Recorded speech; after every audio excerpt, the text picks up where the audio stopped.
கிறிஸ்து இயேசுக்குள் மிகவும் பிரியமான அன்புக்குரிய சகோதர சகோதரிகளே, உங்கள் யாவருக்கும் நம்முடைய பிதாவாகிய தேவனுடைய பரிசுத்த நாமத்தினாலும் நம்முடைய இரட்சகரும் நம் ஆண்டவருமாய் இருக்கிற கிறிஸ்து இயேசுவின் அன்பின் நாமத்தினாலும் கிருபையும் சமாதானமும் உண்டாவதாக இந்த வாழ்த்துதலை முதலாவது தெரிவித்துக் கொள்கிறேன். இந்த நாளிலும் கூட என்னுடைய தனிப்பட்ட அன்பையும் வாழ்த்துதலையும் உங்கள் மத்தியில் தெரிவித்துவிட்டு இந்த தேர்தல் குறித்ததான பாடத்துக்குள்ளாக நம்ம கடந்து செல்லலாம். நம்ம இந்த தேர்தல் பாடத்தை நம்ம 3 பகுதிகளாக பிரிச்சிருக்கிறோம். எப்படின்னு கேட்டிங்கன்னா ரொம்ப சிம்பிள் தான். நேரம் நமக்கு குறைவாக கொடுக்கப்பட்டிருக்கு. அடுத்தடுத்து வரக்கூடிய காரியங்கள் எல்லாமே நீங்கள் அறிவீங்க.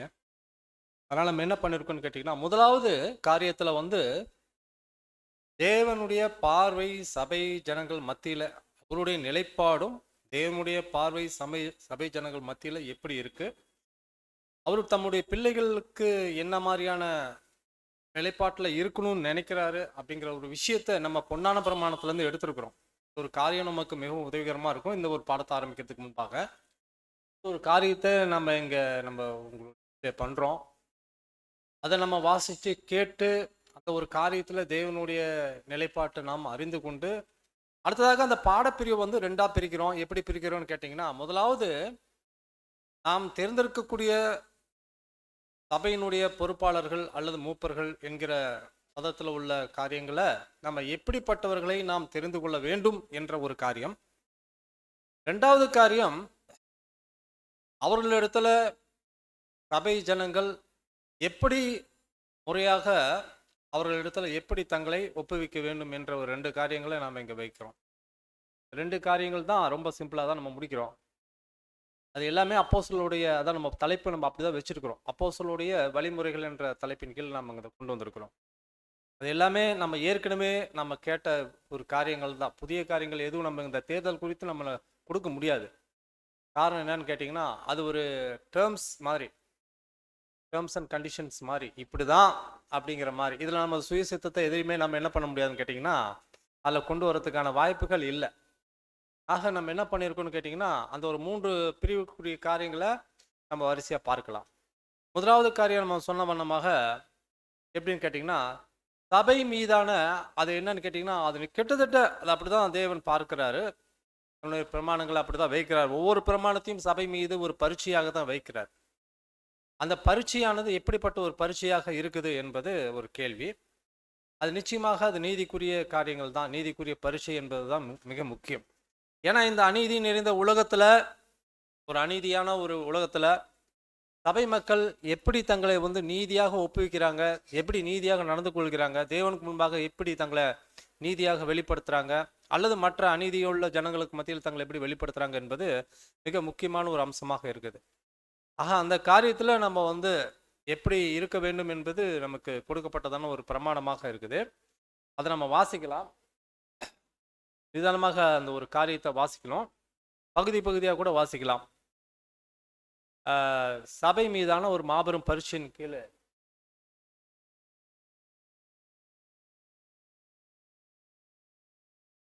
வாசிங்க சகோதரி. சபை மீதான மாபெரும்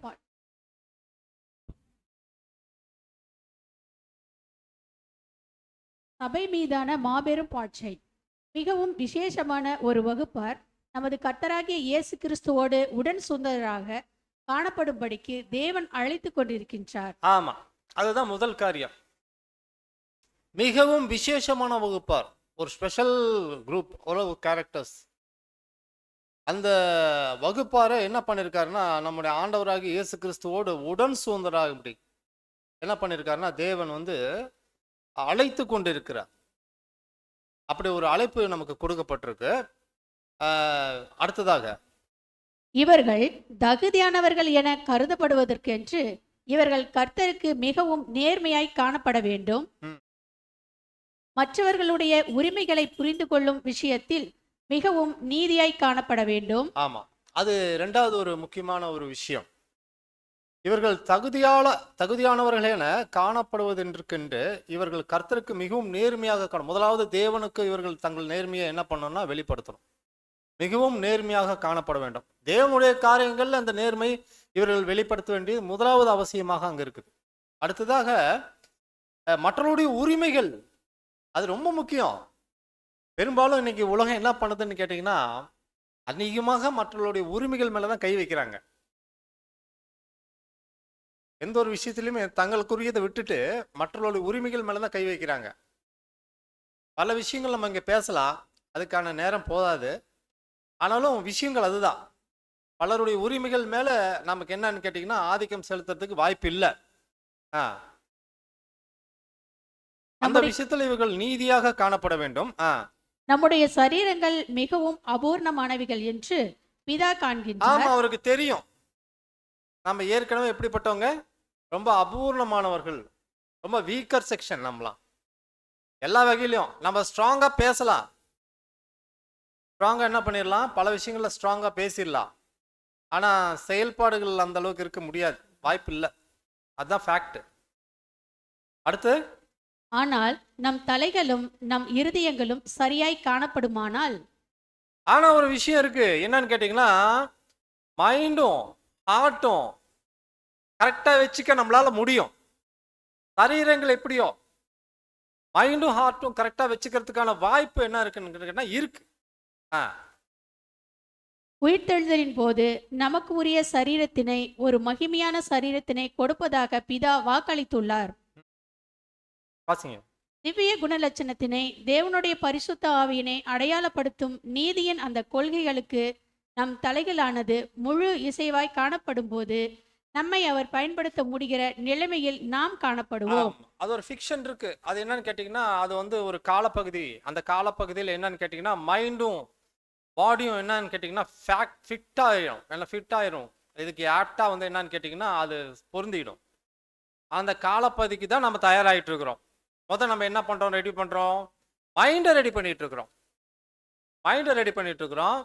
அடுத்து வந்து என்னன்னு கேட்டீங்கன்னா, நமக்குரிய சரீரம் அங்க என்னன்னு கேட்டீங்கன்னா, நம்ம மைண்ட் எந்த அளவுக்கு டெவலப் ஆகுதோ, எந்த அளவுக்கு வளருதோ, அந்த அளவுக்கு நமக்கு சரீரங்கள் பரலோகத்துல வளருது. எந்த அளவுக்கு நம்ம மைண்ட் வளருதோ, அந்த அளவுக்கு நம்ம சரீரங்கள் அங்க வளருது.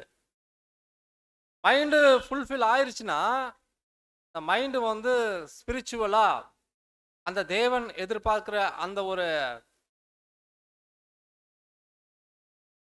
முழுமையை அடைஞ்சிருச்சுன்னா, சரீரங்கள் அங்க முழுமையை அடையும். அப்ப ஏற்ற வேளையில நமக்கு அந்த கிடைக்கப்பட்டதான சரீரம் நிச்சயம் கிடைக்கப்பெறும். அடுத்ததாக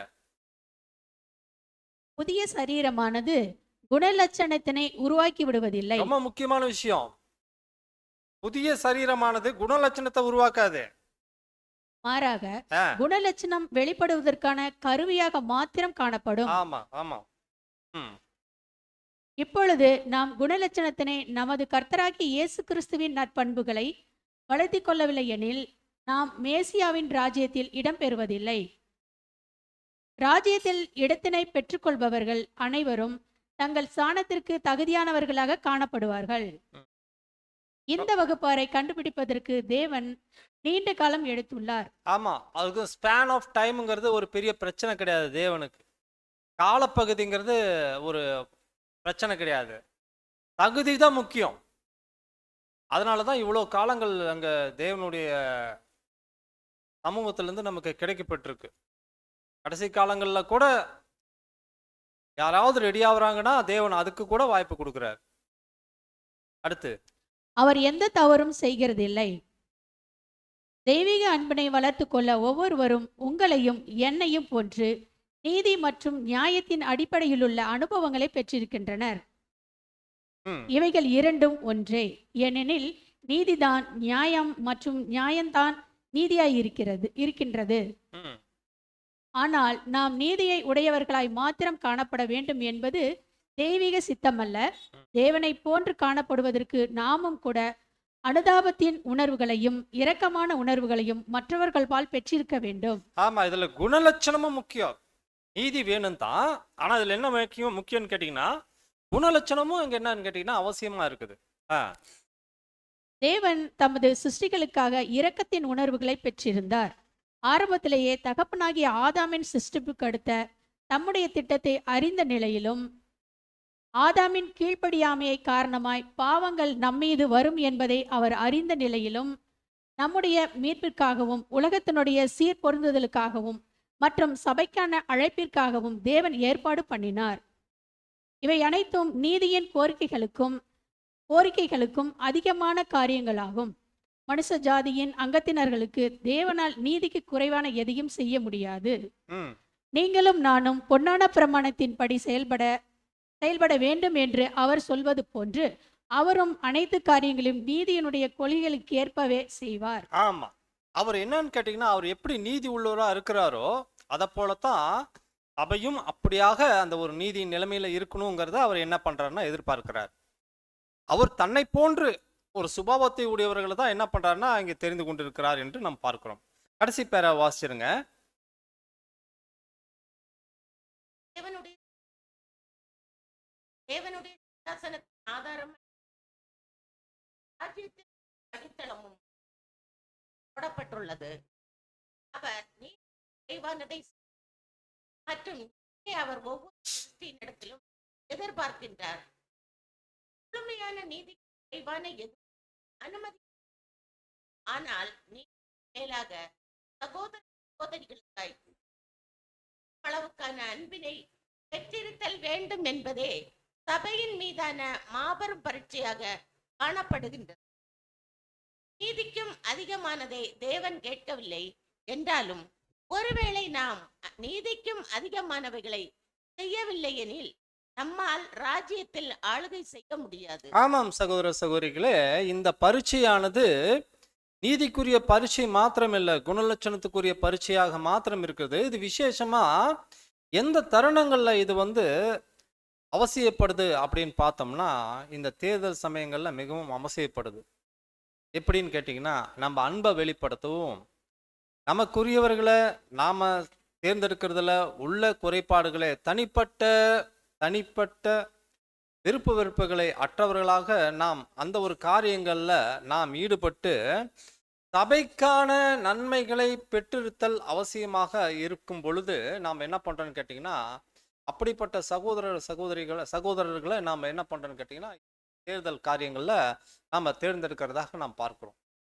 இதை அறிந்தவர்களாக தான் அப்போஸ்தலர்கள் என்ன பண்ணிட்டாங்கன்னு கேட்டிங்கன்னா, இந்த எலெக்ஷன் குறித்து நீங்க மூப்பர்கள் மற்றும் உதவிக்காரர்களை தெரிந்து கொள்ளும் பொழுது இப்படிப்பட்டவர்களை தெரிந்து கொள்ளுங்கள், இப்படிப்பட்டவர்களாக இருந்து தெரிந்து கொள்ளுங்கள் என்று அவர்கள் என்ன பண்றாங்க கேட்டிங்கன்னா நமக்கு அங்க அறிவுறுத்துகிறதா பார்க்கணும். சரி, முதலாவது நம்ம ஏற்கனவே கேட்ட கேள்விகள் தான் பல நேரங்களில் அநேக சகோதரர்கள் உங்க மத்தியில் இந்த எலெக்ஷன் சப்ஜெக்டுக்காக கேட்டிருப்பாங்க. நமக்கு எதுக்காக பொறுப்பாளர்கள் அப்படின்னு ஒரு கேள்வி, எளிதான கேள்விதான். எதற்காக பொறுப்பாளர்கள் வேணும்? நம்மளும் இங்கே வரலாம், கூடலாம், வழக்கம் போல பாடலாம், வழக்கம் போல ஒரு ஜெபம், வழக்கம் போல என்னன்னு கேட்டிங்கன்னா ஒரு பிரமாணம், வேத வாசிப்பு இருந்துட்டு ஒரு முடிவு ஜெபத்தோடு நம்ம பிரிந்து சொல்றதுல என்ன தவறு இருக்கு? எதுக்காக நமக்கு பொறுப்பாளர்கள் வேணும்?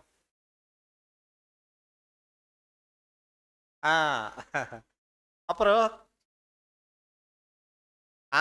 ரொம்ப முக்கியமான விஷயம், ரொம்ப ரொம்ப முக்கியமான விஷயம், மந்தைக்கு ஆபத்து இருக்குது.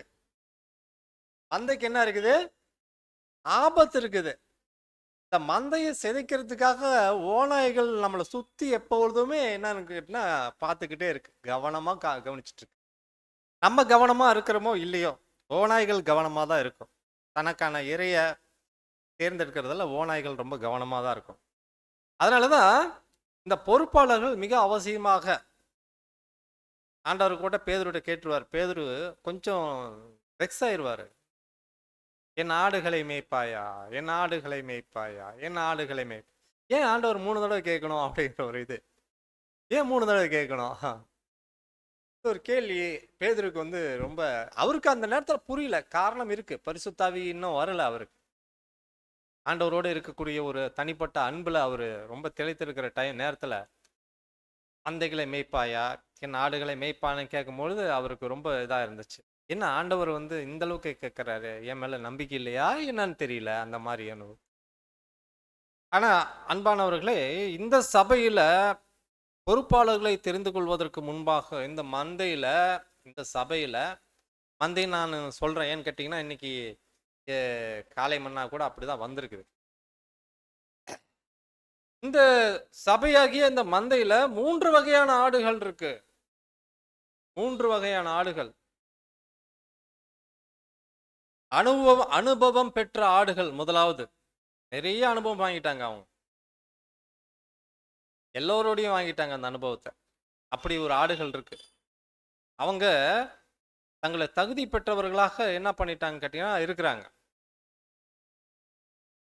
வளர்ந்த ஆடுகள் அப்படி நம்ம சொல்றோம். வளர்ந்த ஆடுகள், முதிர்ந்த ஆடுகள் எப்படி வேணாலும் சொல்லலாம். அனுபவத்துல முக்கியமா, குணலட்சணங்கள்ல முக்கியமா, அதை விட ரொம்ப முக்கியம் வளர்ந்த ஆடுகள். இரண்டாவது, வளர்ந்து கொண்டிருக்கிற ஆடுகள். வளர்ந்து கொண்டிருக்கிற ஆடுகள் இப்போ கொஞ்சம் வளர்ந்துருக்கிறாங்க, இன்னும் அவங்க வளரணும், இன்னும் வளர்ச்சியை நோக்கி போகணும் அவங்க. அப்படி ஆடுகள். பிறந்த ஆடுகள் இருக்கு. மூன்றாவது, பிறந்த ஆடுகள். இப்பதான் பிறந்திருக்காங்க, ஒண்ணுமே தெரியாது அவங்களுக்கு.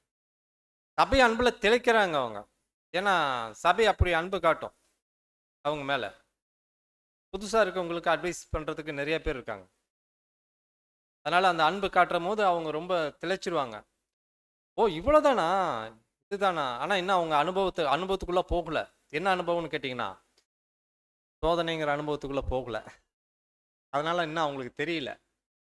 போச்சுன்னா அவங்க தெரிஞ்சுக்குவாங்க. ஓ ரொம்ப இது எளிதா நினைச்சோம், உடன்படிக்கை நினைச்சோம், நீர்ல மூழ்குனா போதுன்னு நினைச்சோம், கடைசியா என்ன ஆச்சுன்னு கேட்டீங்கன்னா இங்க இவ்வளோ கடினமா இருக்குது அப்படின்னு. அப்பதான் அவங்களுக்கு அந்த அந்த இது வரும். அந்த கடின அனுபவங்களை பெற பெறத்தான் அவங்க அவங்க அனுபவத்திலையும் குணலட்சணங்களையும் முதிர்ச்சி அடைவாங்க. அப்படி 3 வகையான ஆடுகள் சபையில் இருக்காங்க. அதனாலதான் ஆண்டவர் அப்படி கேட்டார், ஆடுகளை மேய்ப்பாயா, ஆடுகளை மேய்ப்பாயா, ஆடுகளை மேய்ப்பாயான்னு. அது மாத்திரமில்ல, அப்போஸ்தலர்கள் குறிப்பிடும் போது அப்போஸ்தலர் 20:28 வாசிங்க.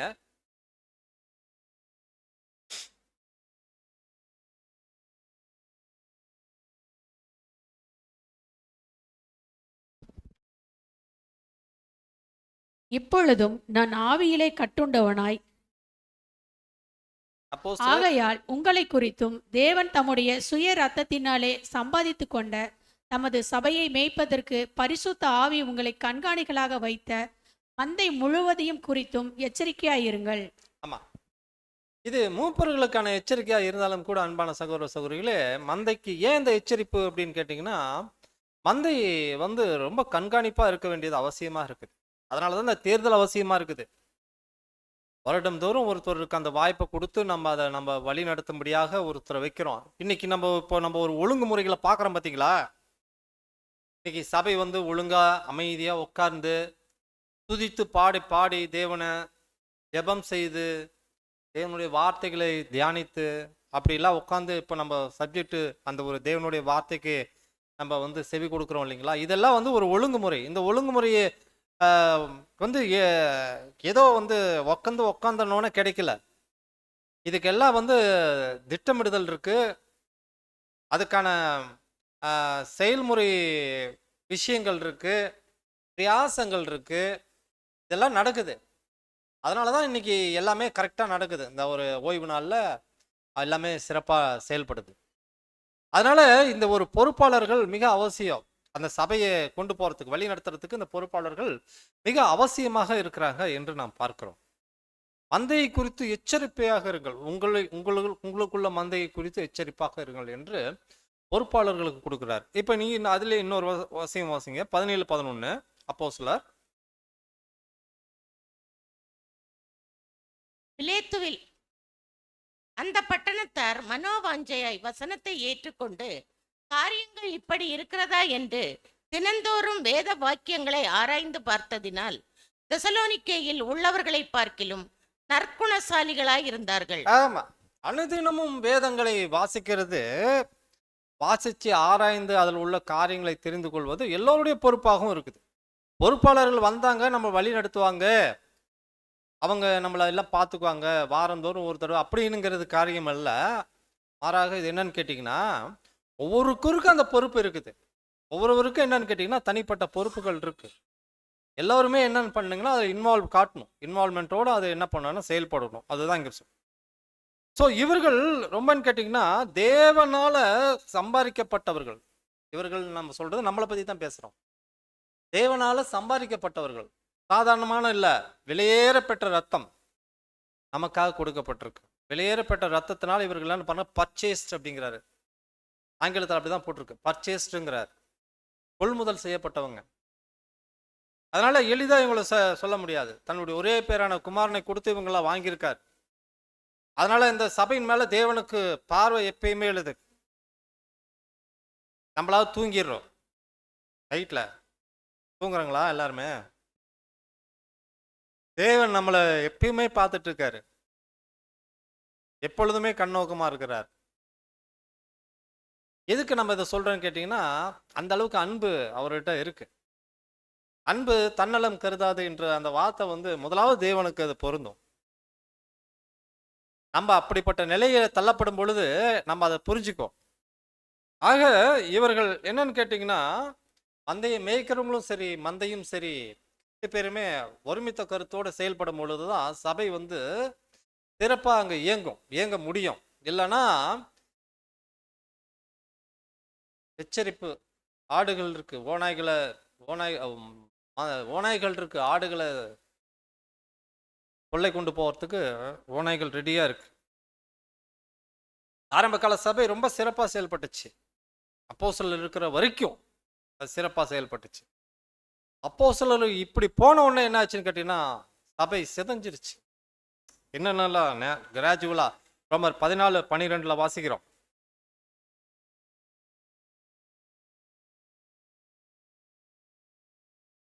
ஆதலால் நம்மில் ஒவ்வொருவனும் தன்னை குறித்து தேவனுக்கு கணக்கு ஒப்புவிப்பான். ஆமா, அப்படி வந்து என்னன்னு கேட்டீங்கன்னா, தன்னை குறித்து கணக்கு ஒப்புவிக்கிற விஷயங்கள் அவங்களுக்கு அங்க போதிக்கப்பட ஆட்கள் இல்லை. அப்புறம் தான் இந்த தேர்தல் முறைகளை கொண்டு வந்தாங்க அப்போஸ்தலர்கள். பிற்கால அப்போஸ்தலர்கள் வந்து கொண்டு வந்துட்டு என்னன்னு கேட்டிங்கன்னா, இந்த இந்த ரூல்ஸ் அண்ட் ரெகுலேஷன்ஸ்லாம் என்னன்னு கேட்டிங்கன்னா, அன்பின் பிரமாணங்களை அங்கே கொண்டு வந்து வைத்தாங்க. இப்படி இருக்கட்டும், உங்களுடைய தேர்வு முறைகள் இப்படி இருக்கட்டும், நீங்கள் தேர்ந்தெடுக்கிறவங்க இப்படி இருங்க அப்படின்னு சொல்லிட்டு விஷயங்களை கொண்டு வந்தாங்க. ஸோ முதல் பார்வை நீதி அதில் இறங்கணும், நீதி தேவனை போல அந்த நீதி அதில் வெளிப்படணும். நீதி வந்து அஸ்திபாரமாக இருக்குது எல்லோருக்குமே. தேவனை தம்முடைய ஜனங்களிடத்துலையும் அதை எதிர்பார்க்கிறாரு, மிக கவனமாக அதை எதிர்பார்க்கிறாரு. அடுத்ததாக செயல்பாடுகளுடைய ஒவ்வொரு காரியங்களையும், சபையோட செயல்பாடுகள் ஒவ்வொரு காரியங்களையும் அந்த நீதியும் அன்பும் விளங்கணும். அது ரொம்ப அவசியம். ஆக நம்ம இப்போ பார்த்தோம் 2 காரியங்கள் இப்போ நம்ம பார்க்க போகிறோம். ஃபர்ஸ்ட் ஒரு காரியம் நம்ம நீதியை குறித்து பார்த்துட்டோம். 2வது காரியம் என்னன்னு கேட்டிங்கன்னா, சபை எப்படிப்பட்டவர்களை தெரிந்து கொள்ளணும், சபை தெரிந்து கொள்ளப்பட்ட ஜனங்கள் எப்படி சபைக்குள்ளான அவங்களுடைய ஒழுங்குமுறைகள் எவ்விதமாக இருக்கணும் அப்படிங்கிற ஒரு காரியம் தான் பார்க்க போகிறோம்.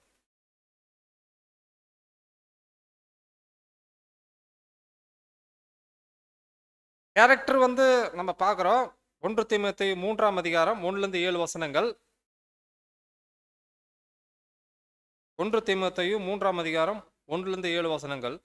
கண்காணிப்பை விரும்புகிறவன் நல்ல வேலையை விரும்புகிறான், இது உண்மையான வார்த்தை. ஆகையால் கண்காணியானவன் குற்றஞ்சாட்டப்படாதவனும் ஒரே மனைவியை உடைய புருஷனும் ஜாக்கிரதை உள்ளவனும் தெளிந்த புத்தி உள்ளவனும் யோக்கியதை உள்ளவனும் அந்நியரை உபசரிக்கிறவனும் போதக சமத்தனுமாய் இருக்க வேண்டும். அவன் மதுபான பிரியனும் அடிக்கிறவனும் இழிவான ஆதாயத்தை இச்சிக்கிறவனுமாய் இராமல் பொறுமையுள்ளவனும் சண்டை பண்ணாதவனும் பண ஆசை இல்லாதவனுமாய் இருந்து தன் சொந்த குடும்பத்தை நன்றாய் நடத்துகிறவனும் தன் பிள்ளைகளை சகல நல்லொழுக்கம் உள்ளவர்களாக கீழ்ப்படிய பண்ணுகிறவனுமாய் இருக்க வேண்டும்.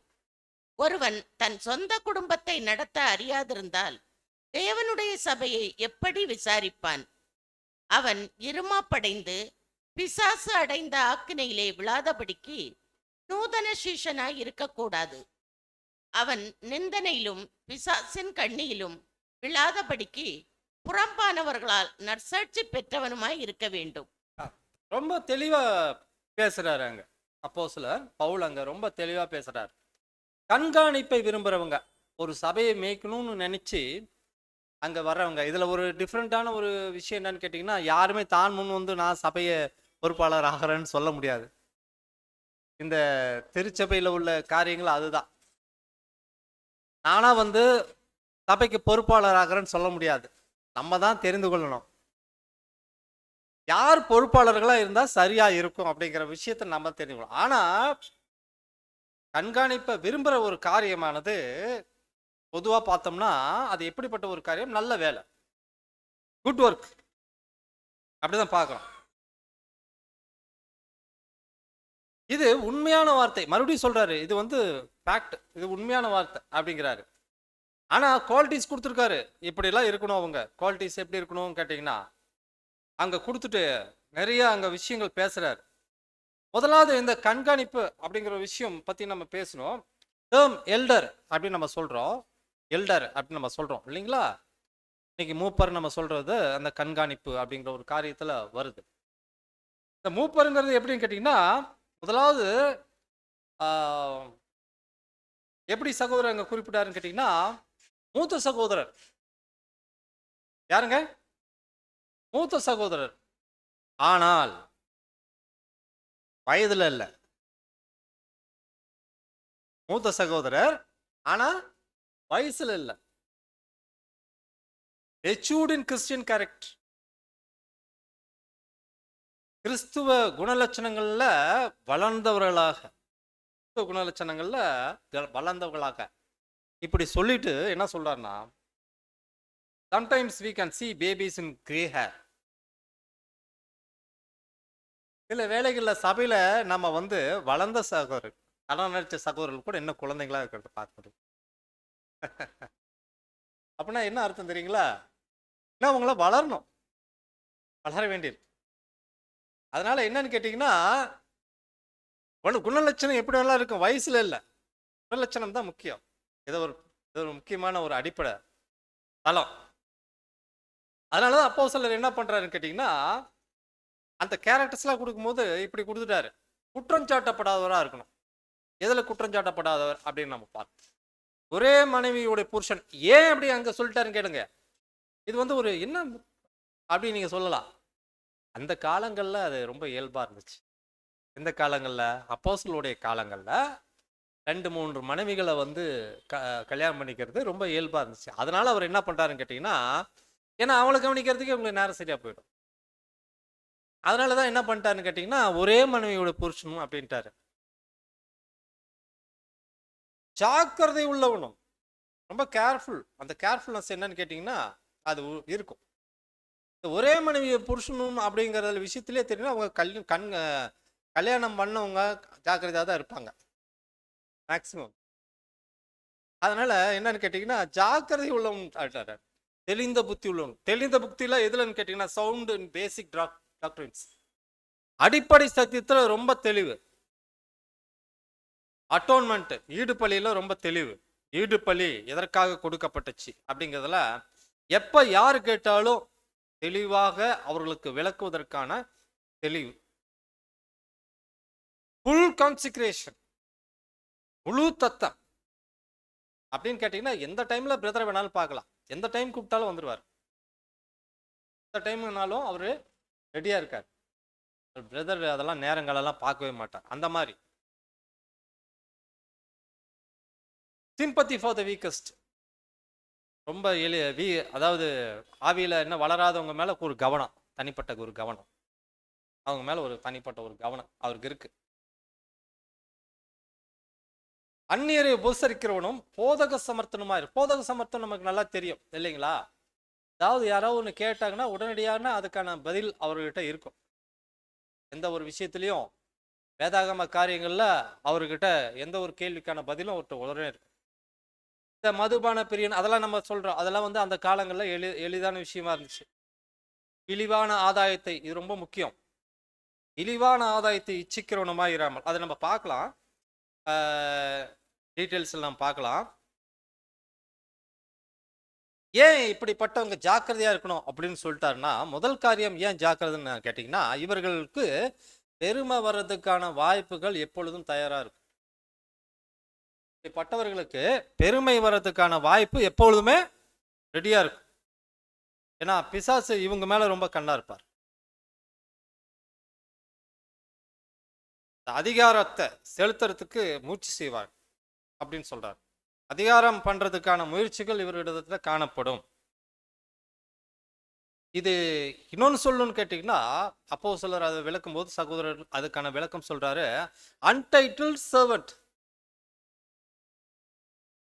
ஒரு பட்டமில்லாத வேலைக்காரர். நீங்க இதை தவறா எடுத்துக்கூடாது. பட்டமில்லாத வேலைக்காரர் அப்படின்னு சொல்லி சபைக்கான என்னன்னு கேட்டீங்கன்னா, சபைக்காக ஊழியம் செய்கிறவர், ஊழியர். வேலைக்காரருங்கிற வார்த்தை அங்க போட்டிருக்கு. சபைக்கான ஊழியர், அவ்வளவுதான். கவனமாக இவர்கள் சபையை கவனிச்சாங்கன்னா தங்க சொந்த காரியத்தை கவனிக்கிறதுக்கு இவங்களுக்கு நேரம் இருக்காதான். அப்படி போட்டு இவர்களுக்கான கனம், இவர்களுக்கான பெருமை எல்லாம் தேவன் முத்தத்துல மாத்திரமே கிடைக்க எதிர்பார்க்கும். சபையில எல்லாருமே பாராட்டணும்னு அவங்க என்ன பண்ணக்கூடாதுன்னா விரும்பக்கூடாது. ஒரு நோபல் சர்வீஸ் அப்படின்னு தான் சொல்றாரு. இப்போ ரெண்டாவது காரியம், பிளேம்லெஸ் குட் கேரக்டர்ஸ். நம்ம அதை ஏற்கனவே பார்த்துட்டோம். உபசரிப்பு, ஹாஸ்பிட்டாலிட்டி, எபிரேயர் 13:2.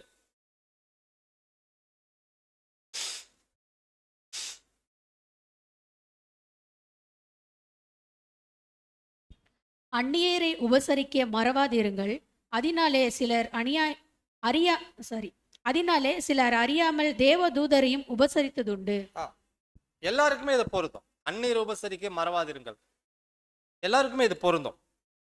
செலிபேட் ஸ்டேட்னு சொல்றாரு சகோதரர். அங்க என்னன்னு கேட்டீங்கன்னா, கூடுமானா இவங்க பிரம்மச்சேரியா கூட இருக்கலாம் அப்படின்னு சொல்லிட்டு அப்போ அந்த காலத்துக்கு ஏற்ற மாதிரி சொல்லியிருக்காங்க. இந்த 2-3 மனைவிக்கு கல்யாணம் பண்ணதுனால அவர் இந்த வார்த்தையை போட்டிருக்கலாம். செலிபேட் ஸ்டேட்னு போட்டிருக்காரு. ரீபிரின்ஸ் நம்பர் 1892-1. நம்ம ஏற்கனவே இந்த விஷயங்கள்லாம் பார்த்துட்டோம். அவருக்கு எப்படிப்பட்ட சத்தியத்தில் அவங்கள இருக்கணும், சத்தியத்தில் எப்படிப்பட்ட அனுபவங்களை பெற்றவர்களாக இருக்கணும்னு பார்த்துட்டோம். ஆனால் விசேஷமாக என்னன்னு கேட்டிங்கன்னா, ஒரு எக்ஸாம்பிள்ஸ் அப்படின்னு சொல்றாரு. உதாரண குணம் உள்ளவர்களாக, எதுல? வார்த்தையிலையும் செயல்பாடுகளையும் உதாரண குணம் உள்ளவர்களாக இருக்கணும். இவர்களை பார்த்து மற்றவங்க கற்றுக்கணும். அந்த மாதிரியான இருக்கணும். தீத்து 1:9.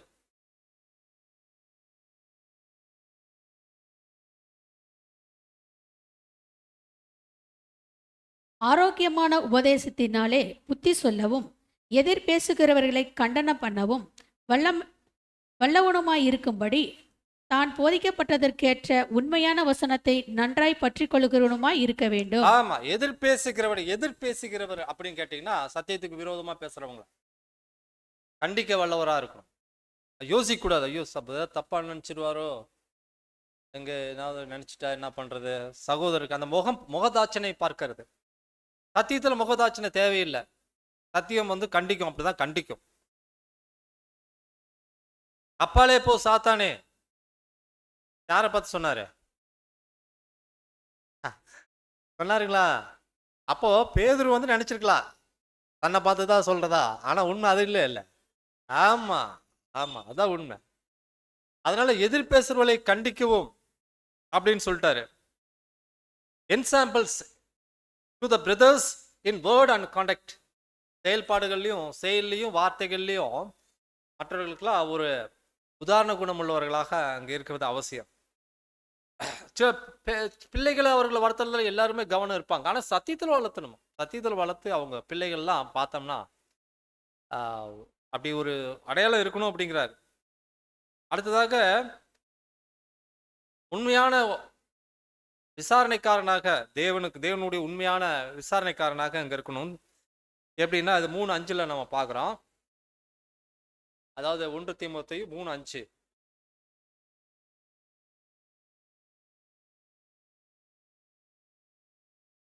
ஒருவன் தன் சொந்த குடும்பத்தை நடத்த அறியாதிருந்தால் தேவனுடைய சபையை எப்படி விசாரிப்பான்? ஒரு கேள்வி கேட்கிறாரு. இது எப்படிப்பட்டவங்களை நம்ம தெரிந்து கொள்ளணும் அப்படிங்கிறதுல ஒரு விஷயம். இது சபையில கண்காணிகள் எப்படிப்பட்ட ஒரு நிலைப்பாடுகளில் தங்களை காத்துக்கொள்ளணும் அப்படிங்கிறதுல ஒரு எச்சரிப்பான ஒரு விஷயங்கள் தான் இங்கே சொல்லப்பட்டிருக்கு. இன்னொன்று சொல்லணும் கேட்டீங்கன்னா, கிறிஸ்துவிட்ட பிதாவை எங்களுக்கு காண்பியும் கேட்குறாங்க. பிதாவை எங்களுக்கு காண்பியும் அப்படின்னு கேட்குறாங்க. யார் கேட்டா? வாசிங்க, யோவான் 14:9.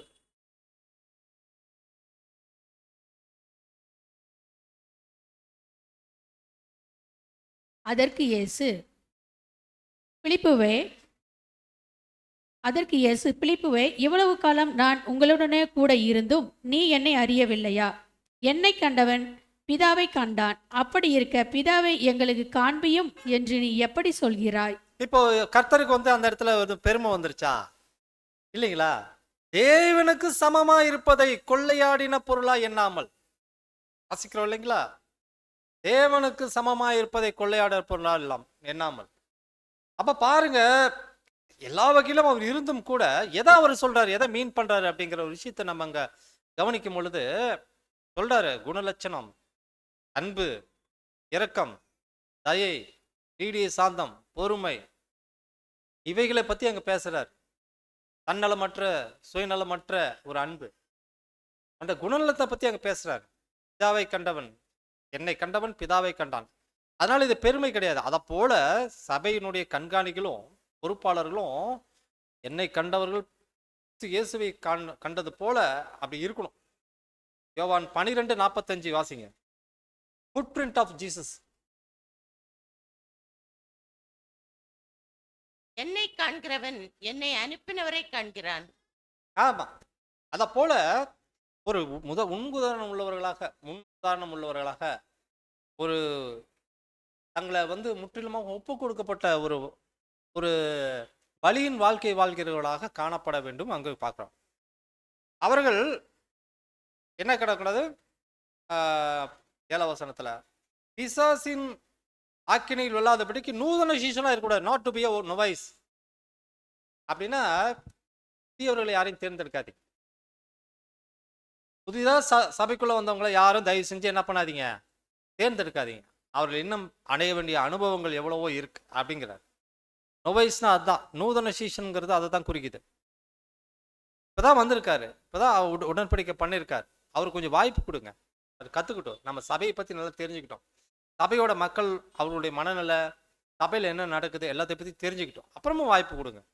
அதனால நூதன சீசனாக இருக்கக்கூடாது. அவர்களுக்குள்ள அந்த ஆவிக்குரிய குணலட்சணம் உடனே இவங்களுக்கெல்லாம் இந்த மாதிரி நபர்களை தேர்ந்தெடுக்கும் பொழுது தான் அவர்களுக்கு வந்து பெருமை உடனடியாக அங்க இதாகும். அடுத்து 7வது வசனம். நிந்தனையிலும் பிசாசின் கண்ணியிலும் விழாதபடிக்கு புறம்பானவர்களால் நற்சாட்சி பெற்றவனுமாய் இருக்க வேண்டும். புறம்பானவர்களாக, respect, honesty, uprights, morality, truthfulness. Respect ஒரு மரியாதை, பார்த்தோன்னு ஒரு மரியாதை வரணும். ஹானஸ்டி நேர்மை, அப்ரைட்னஸ் எதுலையுமே ஒரு தெளிவு, ஒரு நீதியாக நடக்கிற காரியங்கள், மாரலிட்டி நல்லொழுக்கம், ட்ரூத்ஃபுல்னஸ் உண்மைத்தன்மை. இதில் எல்லாத்துலையும் என்னன்னு கேட்டிங்கன்னா அவங்க ஒரு இதாக இருக்கணும், கண்காணிகளானவர்கள் இப்படிப்பட்டவர்களாக இருக்கணும். அடுத்ததாக 7வது வசனத்தில் நற்சாட்சி பெற்றவனாக இருக்க வேண்டும். இவர்கள் வந்து என்னன்னு கேட்டிங்கன்னா அந்த ஒரு காரியங்கள்ல எல்லாமே குட் ரிப்போர்ட் அவர்களுக்கு மேலே இருக்கணும் அப்படிங்கிறார். இதுதான் அந்த கண்காணிகளை பற்றி நம்ம தெரிந்து கொள்ளக்கூடிய ஒரு காரியங்கள்ல இருக்கக்கூடிய ஒரு முக்கியமான விஷயங்களா இருக்கு. இதில் ஒன்றும் நம்ம இது அப்போஸ்தலருடைய வழிமுறைகள் இப்படிதான் இருக்கு. அப்போஸ்தலருடைய வழிமுறைகள் நீங்கள் எப்படிப்பட்டவர்களை தெரிந்து கொள்ளணும் அப்படிங்கிறதுக்கான விஷயங்கள் இதுதான். அப்போஸ்தலர் நீங்கள் எப்படிப்பட்டவர்களை தெரிந்து கொள்ளணும். இப்போ நேரடியாக அவங்க வந்து சொல்ல எழுத்துப்பூர்வமாக என்ன பண்ணிட்டாங்க, எழுதி வச்சுட்டு போயிட்டாங்க. நம்ம அதை வாசிக்கிறோம், தெரிஞ்சுக்கிறோம், படிச்சுக்கிறோம். இப்போ நம்ம அப்படிப்பட்டவர்களை என்ன பண்ணுறோம்னா தெரிந்து கொள்கிறோம். அவ்வளோதான், ரொம்ப சிம்பிள். இதில் 100% எதையும் எதிர்பார்க்க கூடாது. ரொம்ப முக்கியமான பாயிண்ட். 100% நீங்கள் தேர்ந்தெடுத்தீங்கன்னா, நீங்கள் கண்டுபிடிக்கணும்னு நினச்சிங்கன்னா உங்களால் யாரையுமே என்ன பண்ண முடியாது, ஆமாம், எலெக்ஷனை பண்ணவே முடியாது. ஓரளவு அந்த ஓரளவுக்குங்கிறதுல நம்ம அன்பு வெளிப்படணும், நேர்மை வெளிப்படணும், நீதி வெளிப்படணும். அது நியாயமா நடக்கட்டும். அதே போலதான் உதவிக்காரருக்கு பத்தி அங்க கொடுத்துருக்காரு. உதவிக்காரரும் சேம் அந்த கேட்டகரி தான். அப்போ மூப்பர்களுக்கே, இந்த பொறுப்பாளர்களுக்கே இந்த கண்டிஷன் போது மூப்பாளர்களுக்கு என்ன, அவங்க அதுக்கு கீழே இருக்கிறவங்க தானே. அவங்க இன்னும் என்ன பண்ணும், இன்னும் அதிகப்படியான அவங்க ஒரு இதா இருக்கணும்.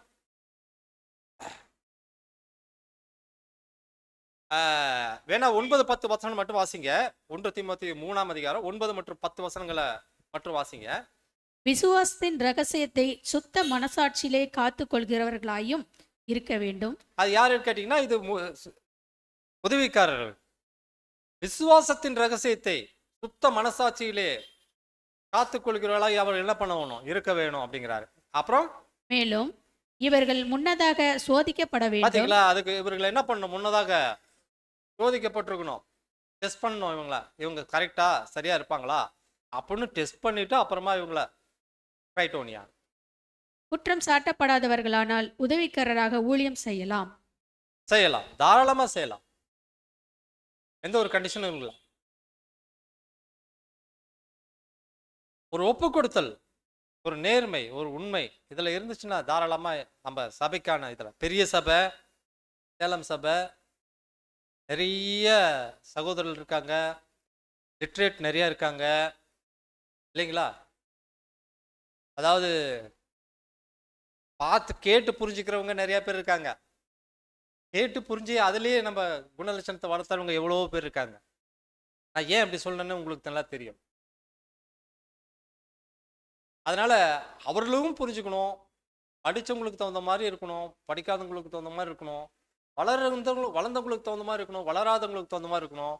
ஆக எல்லாமே ஒரு கம்பைண்டா ஒரு கொண்டு போறதுங்கிறது சேலம் சபைக்கு ஒரு வாய்ப்பு. அந்த வாய்ப்பை நம்ம வருஷம் தோறும் என்ன பண்றோம்னு கேட்டீங்கன்னா கரெக்டா என்ன பண்றோம், கொண்டு போகணும் என்று பார்க்கணும்.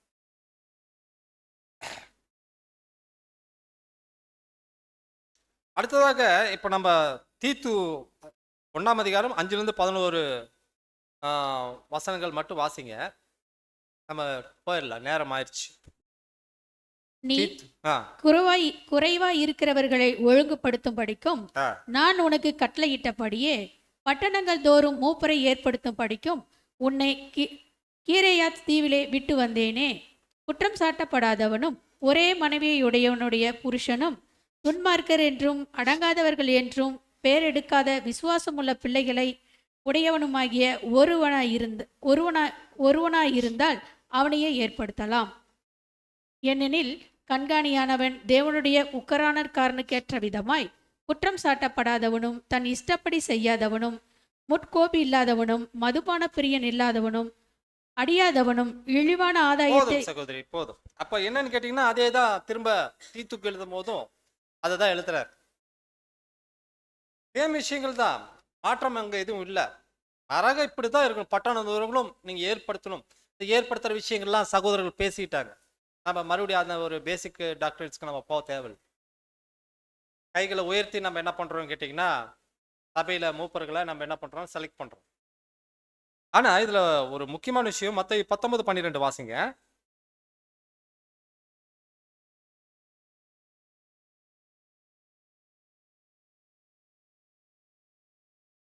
தாயின் வயிற்றிலிருந்து அன்னகர்களாய் பிறந்தவர்களும் உண்டு, மனுஷர்களால் அன்னகர்கள் ஆக்கப்பட்டவர்களும் உண்டு. பரலோக ராஜ்யத்து நிமித்தம் தங்களை அன்னகர்கள் ஆக்கி கொண்டவர்களும் உண்டு. இதை ஏற்றுக்கொள்ள வல்லவன் ஏற்றுக்கொள்ள கடவன் என்றார். யாருடைய வார்த்தை இது? ஆண்டவருடைய வார்த்தை. யார் இந்த அன்னகர்கள்? இல்லைங்களா? பிரம்மச்சாரிகள் அப்படின்னு நம்ம சொல்றோம், கல்யாணம் பண்ணிக்காதவங்க அப்படின்னு அங்க ஒரு விஷயங்கள் இருக்கு. அதாவது பாருங்க, அங்க சொல்ல தாயின் வயிற்றிலிருந்து அன்னகளாக்கப்பட்டவர்கள். அப்போ வந்து அது ஒரு டெடிகேஷன். அது என்னன்னு கேட்டீங்கன்னா அந்த மாதிரிலாம் அந்த காலத்துல நேர்ந்துக்குவாங்க. பிறந்துச்சுன்னா நான் அந்த பையனை இப்படி வளர்த்துறேன், சாமியாரா வளர்த்துறேன் அப்படி இப்படிலாம் வேண்டிக்குவாங்க. அப்படி அது ஒண்ணு. மனுஷர்களாக அன்னகளாக்கப்பட்டவர்களும் உண்டு, பரலோக ராஜ்யத்து நிமித்தம் தங்களை அன்னகளாக்கி கொண்டவர்களும் உண்டு. அதனால இது இந்த ஒரு கண்டிஷன் வந்து இது இல்லை. இது வந்து அந்த காலங்கள்ல அப்படி இருந்துச்சு, சூழ்நிலைகள் அப்படி இருந்ததுனால அப்போஸ்தலர் அந்த காலத்துக்கு ஏற்ற ஒரு விஷயங்கள் அங்க எழுதி வச்சுட்டு போயிட்டாங்க. இது காலத்துக்கு ஏற்றவாறு பொருத்தும். அதனால இதுல வந்து அன்னகர்கள்னு கேட்டீங்கன்னா நம்மளும் ஒரு தாமரை இலை நீர் மேல தாமரை இலை நீர் போல ஒரு வாழ்க்கை இருக்கும். உலகத்தோட இருக்கிறான உலகத்தோட ஒட்டாத ஒரு வாழ்க்கை. அப்படி ஒரு வாழ்க்கை நமக்கு கூட அங்க அவசியமாக இருக்குது. 1 கொரிந்தியர் 7ஆம் அதிகாரம் 32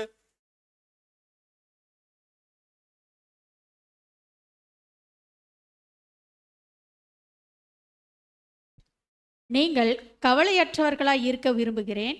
விவாகம் இல்லாதவன் கர்த்தருக்கு எப்படி பிரியமாக இருக்கலாம் என்று கர்த்தருக்குரியவர்களுக்காக கவலைப்படுகிறான். விவாகமற்றவன் எதுக்காக சொன்னார் பார்த்தீங்களா? விவாகமற்றவன் என்ன பண்றான்? ஆமா, அவனுடைய கவலையில அதுதான் இருக்கு. அதனாலதான் அப்படி பேசிட்டார், வேற ஒண்ணும் இல்லை. அது காலங்களுக்கு ஏற்ற ஒரு விஷயங்கள் அது. அதனால நம்ம இதை பத்தி நம்ம இது பண்ணிக்க வேணாம். ஆனா இங்க பாயிண்ட்ஸ் அது கிடையாது. விஷயம் என்னன்னு கேட்டீங்கன்னா இதுதான், தகுதிகள் பொறுத்த வரைக்கும் பொறுப்பாளர்கள் இப்படிப்பட்ட தகுதி உடையவர்களா இருப்பதுதான் சரி அப்படிங்கிறது அங்க கொடுக்கப்பட்ட ஒரு காரியம். இந்த ஃபில்தி லக்கியூன்னு சொல்லிட்டு 1ஆம் அதிகாரம் 7ஆம் வசனத்துல வருது. அது என்னன்னு கேட்டினா தீத்து 1:7 வாசிங்க.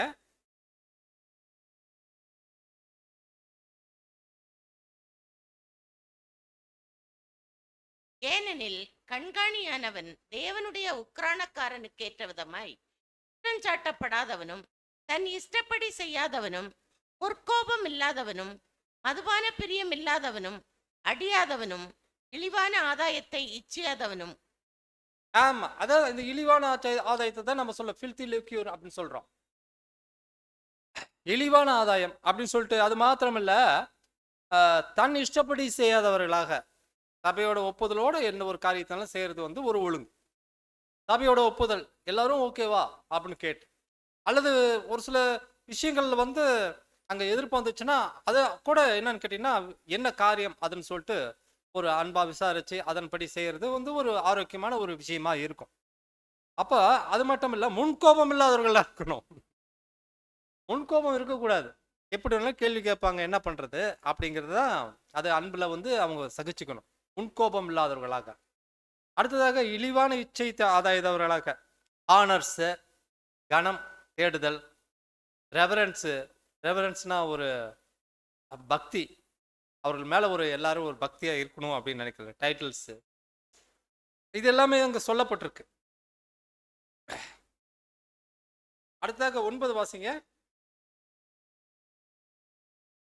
ஆரோக்கியமான உபதேசத்தினாலே புத்தி சொல்லவும் எதிர்பேசுகிறவர்களை கண்டன பண்ணவும் வல்லவனுமாய் இருக்கும்படி தான் போதிக்கப்பட்டதற்கு ஏற்ற உண்மையான வசனத்தை நன்றாக பற்றி கொள்கிறவனுமாய் இருக்க வேண்டும். அவ்வளவுதான். Holding fast the word of God. அவ்வளவுதான். தேவனுடைய வார்த்தையை சரியா பற்றி கொண்டு அப்படியாக அவர்களை என்ன பண்ணணும், நடக்கணும். இதுதான் விஷயம். அடுத்தது நம்ம பேதுருடைய காரியங்களுக்கு நம்ம முடிச்சிடலாம். பேதுரு கூட அங்க என்ன பண்றாருன்னா அங்க உபதேசிக்கிறாரு. எப்படி அவரு சொல்றாரு அப்படிங்கிறத பார்க்கலாம். பேதுரு 5ஆம் அதிகாரம் 1-3 வசனங்களை மட்டும் வாசிங்க. உங்களில் உள்ள மூப்பருக்கு உடன் மூப்பனும் கிறிஸ்துவின் பாடுகளுக்கு சாட்சியும் இனி வெளிப்படும் மகிமைக்கு பங்காளியுமாயிருக்கிற நான் புத்தி சொல்கிறது என்னவென்றால், உங்களிடத்துள்ள தேவனுடைய மந்தையை நீங்கள் மேய்த்து கட்டாயமாய் அல்ல மனப்பூர்வமாயும் அவலட்சணமான ஆதாயத்திற்காக அல்ல உற்சாக மனதோடும் சுதந்திரத்தை இருமாப்பாய் ஆளுகிறவர்களாக அல்ல மந்தைக்கு மாதிரிகளாகவும் கண்காணிப்பு செய்யுங்கள். அப்படி செய்தால் பிரதான மேய்ப்பர் வெளிப்படும் பொழுது மகிமையுள்ள வாடாத கிரீடத்தை பெறுவீர்கள். அந்தபடி இளைஞரே, மூப்பருக்கு கீழ்ப்படியுங்கள். நீங்கள் எல்லோரும் ஒருவருக்கொருவர் கீழ்ப்படிந்து மனத்தாழ்மையை அணிந்து கொள்ளுங்கள். பெருமையுள்ளவர்களுக்கு தேவன் எதிர்த்து நிற்கிறார், தாழ்மையுள்ளவர்களுக்கோ கிருபை அளிக்கிறார். ஆமா, 3 வரைக்கும் வாசிக்க சொன்னேன், இப்போ 5 வரைக்கும் சரிதான். 5ங்கிறது தான் 3ன்னு போட்டிருக்கோம். மூப்பருக்கு கீழ்ப்படியணும். எல்லோருமே மூப்பருடைய வார்த்தைகளை கீழ்ப்படியணும். ஏன்னா மூப்பர்கள் அதற்காகவே நியமிக்கப்பட்டிருக்காங்க. மூப்பர் கீழ்ப்படிஞ்சு ஒருவருக்கு ஒருவர் என்ன பண்ணணும்னு கேட்டீங்கன்னா மனத்தாழ்மையை அணிந்து கொள்ள வேண்டும். மனத்தாழ்மையை அணிந்து கொள்ள வேண்டும். ரொம்ப அவசியமான ஒரு அம்சமாக நம்ம அங்கே பார்க்கிறோம். ஏன்னா தேவன் என்ன பண்றாரு, பெருமை உள்ளவர்களுக்கு ஏற்று நிற்கிறார். எல்லாம் எனக்கு தெரியும் பிரதர் அப்படின்னு ஒரு வார்த்தை நம்ம வாயிலேருந்து வரும்பொழுது என்னன்னு கேட்டிங்கன்னா அது எதை அடையாளப்படுத்துது? ஆமா, நிச்சயமாக அது பெருமையை அடையாளப்படுத்து. அதனால அப்படிப்பட்ட ஒரு நிலைப்பாட்டுக்குள்ள நம்ம தள்ளப்படாதபடிக்கு நம்ம ஜாக்கிரதையாக அங்க இருக்க வேண்டியதா இருக்கணும். ஏன்னு கேட்டீங்கன்னா இது ஒரு ஒழுங்கான ஒரு காரியம், ஒரு ஒழுங்கு நிறைந்த ஒரு சபை. இந்த இடத்துல ஒழுங்குங்கிறது ரொம்ப முக்கியமா இருக்கணும். ஆரம்ப காலங்களில் எப்படி அந்த ஒரு ஒழுங்கு கடைபிடிக்கப்பட்டுச்சோ அப்படியாக பிற்காலங்கள்லையும் என்னன்னு கேட்டிங்கன்னா அந்த ஒரு ஒழுங்கு என்ன பண்ணுன்னா தொடர்ந்து வர்றதை நம்ம பார்க்கிறோம். இதுக்கென்றே நம்ம 7ஆம் தூதன் என்ன பண்ணியிருக்காருன்னா சகலத்தையும் என்ன பண்ணியிருக்காருன்னா ஏற்ற வேளைகளில் போஜனம் கொடுக்குற அந்த ஒரு ஊழியக்காரனா என்ன பண்ணிருக்காருன்னா எல்லாத்தையும் கிளீனாக எழுதி வச்சுட்டு போயிருக்காரு. எழுதி வச்சது மாத்திரம் இல்ல, என்னன்னு கேட்டீங்கன்னா இவைகளை நாம் கடை கொள்ளும் பொழுது நாம் என்ன பண்றோம்னு கேட்டீங்கன்னா அந்த தேவனுக்கும் சபைக்கும் ஏற்றவர்களாக மாத்திரமில்ல, நாம் செய்த உடன்படிக்கைக்கு உண்மை உள்ளவர்களாகவும் ஏற்றவர்களாகவும் காணப்படுவது அங்கே அவசியமாக இருக்குது.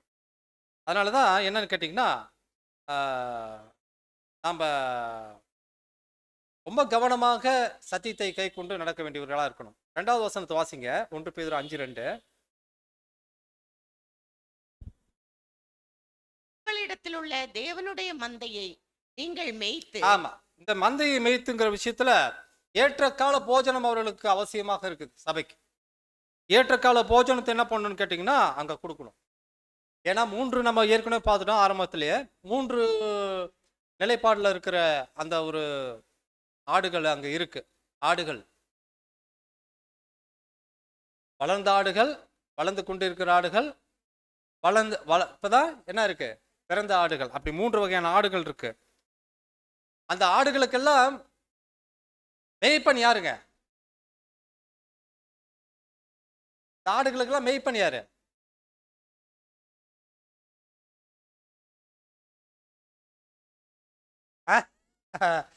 மேய்ப்பன் யாரு?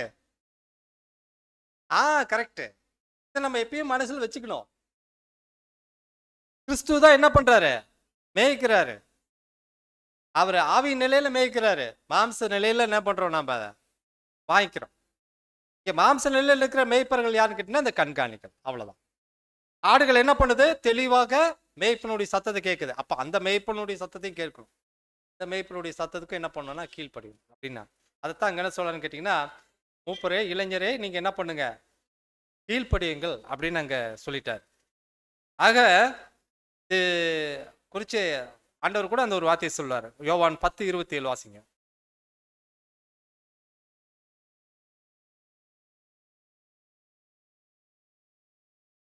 என் ஆடுகள் என் சத்தத்திற்கு செவி கொடுக்கிறது, நான் அவைகளை அறிந்திருக்கிறேன், அவைகள் எனக்கு பின் செல்லுகிறது.